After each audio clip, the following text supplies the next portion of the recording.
Una, we encourage and promote people-to-people solidarity. Okay? Hindi tayo galit sa mga mamamayan.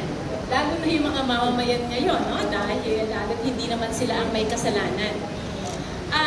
Dapat nating maunawaan na yung nangyari sa Comfort Women, yung sex slave system, pinairal ito, pinayagan ito ng gobyerno ng Hapon noong panahon na yon. Ito ay isang sistematiko, no, na ginawa ng gobyerno. Kaya ang sinisingil natin dito talaga ay ang gobyerno. Hindi natin, hindi tayo nagke-create ng hatred, no, sa mga mamamayan. In fact, yun nga yung pinopromote natin, people-to-people solidarity.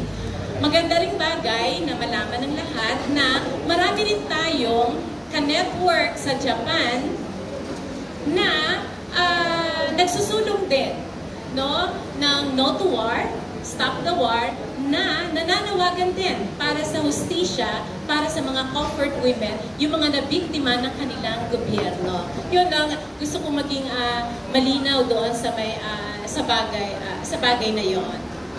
Siya. Thank you. Isang last question. Kasi tutok lang na. Si Ms. Natalie muna.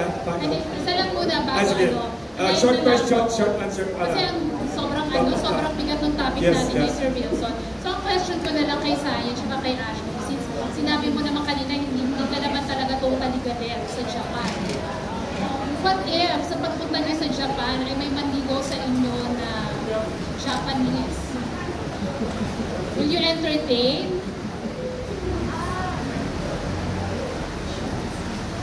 If ever naman po na maayos yung tao, ginagalang po ako. Mahal niya ang bansa